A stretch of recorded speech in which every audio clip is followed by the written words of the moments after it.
से बोलो तो बाप कितने होते? एक। और दुनिया के सारे धर्म का बाप है सनातन धर्म। दुनिया के सारे धर्म का बाप है सनातन धर्म। जितने धर्म निकले हैं सारे सनातन धर्म से निकले, सब कुछ सनातन धर्म से। एक एक धर्म की उत्पत्ति मेरे सनातन धर्म से बाप है। क्यों जाए हम दूसरे धर्म में? हमारा बाप एक। जिसके दो चार बाप होते हैं वही सनातन धर्म छोड़ के दूसरे बाप के पास जाता है। सनातन धर्म नहीं छोड़ सकते। हमारा बाप है सनातन धर्म। हमारा शिव, हमारा ओघड़ी, हमारा भोला इस व्यासपीठ से पहले से कहते आ रहे हैं, आज फिर कहते हैं, इस भूमि को, पूरे भारत की, पूरे देश की, विश्व की भूमि को, जमीन को खोदोगे, कुछ निकले कि नहीं निकले, पर मेरा कंकर शंकर तो जरूर निकलेगा। जहां खोदो वहां निकलेगा। जहां तुम्हारी मर्जी पड़ जाए वहां खोद लो, मेरा शंकर मिलेगा, मेरा शिव औखड़ी मिलेगा। उसके सिवाय कुछ नहीं। तिमोदी से व्यापारी ने कहा, तू अपने दोस्त के लिए इतना नहीं कर सकता? तेरे पिता की सौगंध है। पिता की सौगंध लगी तो उसने फिर शर्त मान ली। नाव की शर्त का दिन आ गया, नाव तैयार हुई। तिमोदी ने नाव तैयार करी, उस व्यापारी ने नाव तैयार करी। नाव चली। उस दिन ऐसी नाव चली कि आंधी तूफान आ गया और तिमोदी की नाव डूब रही। तिमोदी की नाव डूबी, उसकी नाव आगे निकल गई। व्यापारी जीत गया, तिमोदी हार गया। प्रश्न खड़ा हो गया, शंकर जी का भजन करने वाला हार गया। आपको जब दुख आएगा ना तो लोग सबसे पहला यही बात बोलेंगे, तू तो इतनी कथा सुनने वाली, तो तेरे को दुख आ गया। तू इतना पूजन पाठ करने वाली, तेरे को दुख आ गया। तू इतनी शंकर जी के मंदिर जाने वाली, तो दुख आ गया। तू तो सियोर वाला महाराज के बेसा बेसा करने वाली, तो दुख आ गया। तिमोदी भी शंकर की आराधना करता था, नाव डूब गई तिमोदी की। ध्यान रखना।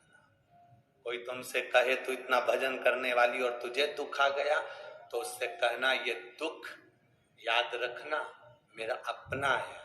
आज का भजन, अभी मैं भजन कर रही हूं, इसका तो पुण्य मुझे बाद में मिलेगा।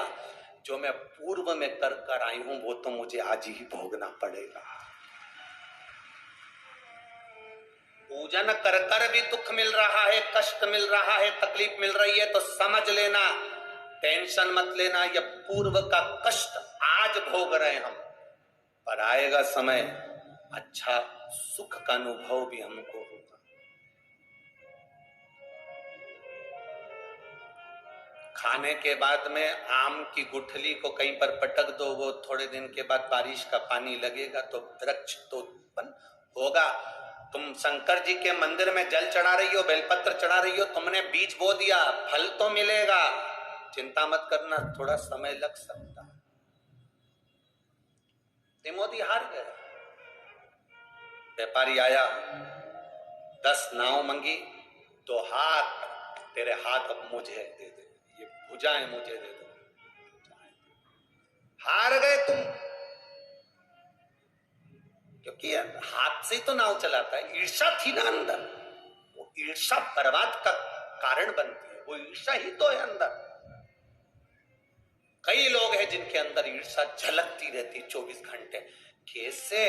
बस 24 घंटे उनके पास ईर्षा झलकती रहेगी, इसके तो ऐसा हो जाएगा, इसका तो एक दिन ऐसा हो जाएगा, ये ज्यादा उछल रहा है, इसके साथ में ऐसा हो जाएगा। 24 घंटे अंदर से ईर्षा झलक रही है, तो वो बार बार बद्दुआ के रूप में निकल रही है। वो भी तो कुछ होगा, वो भी तो साथ होगा। तिमोदी हार गया, 10 नाव दे दी, जो थी उसके पास में टूटी फूटी वो दे दी। हाथ तिमोदी से कहा व्यापारी ने, अब ये हाथ मेरे हो गए हैं, इन हाथ से तो कोई काम नहीं करेगा, ये हाथ मेरे को दे। और तिमोथी ने वो हाथ दे दिया, उस पे पानी। अभी तक तो शंकर का शिवलिंग का निर्माण करता था,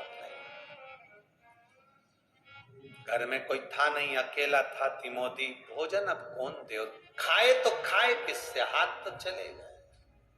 अब तो रोटी के भी लाले हो गए, क्योंकि हाथ से रोटी भी नहीं।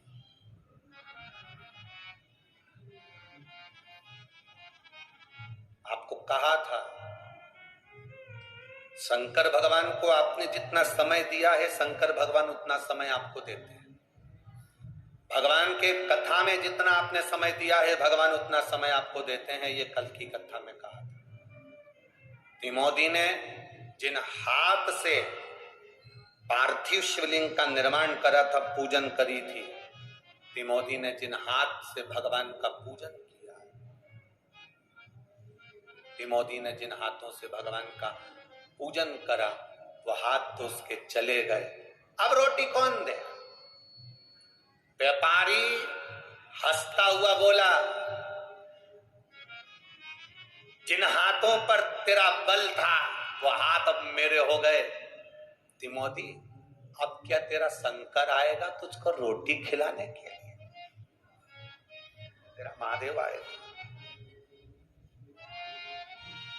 और विपदा की जब घड़ी आती है, सब साथ छोड़ देते हैं। आपको कहा था, शादी होती है ना घर में, तो दूल्हे के सब आगे चलते हैं, और जब कोई मरता है तो मुर्दे के सब पीछे चलते हैं। सुख में सब आगे हैं, दुख में सब पीछे हैं।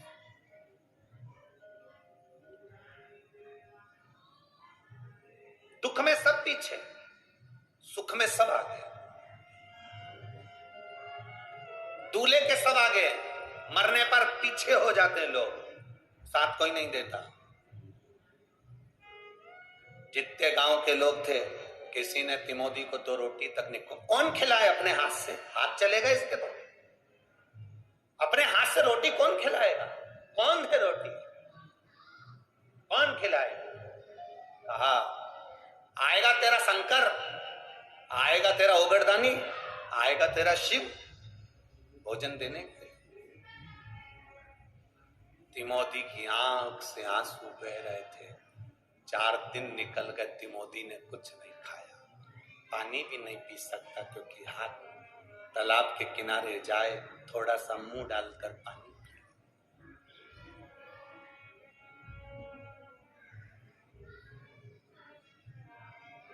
पार्वती जी ने भोलेनाथ जी के लिए भोजन लगाया।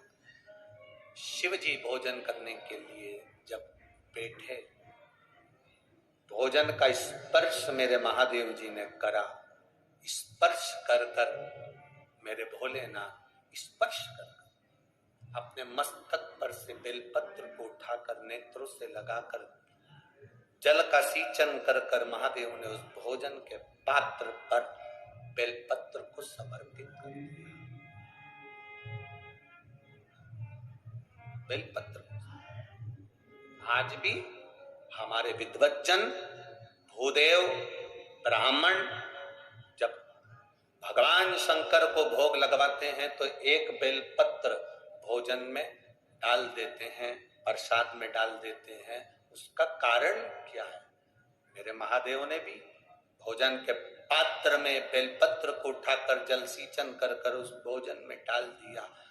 जगत जननी जगदम्बा पार्वती जी ने पूछा महादेव जी से, प्रभु आज भोजन की थाली में आप बेलपत्र क्यों डाले हो?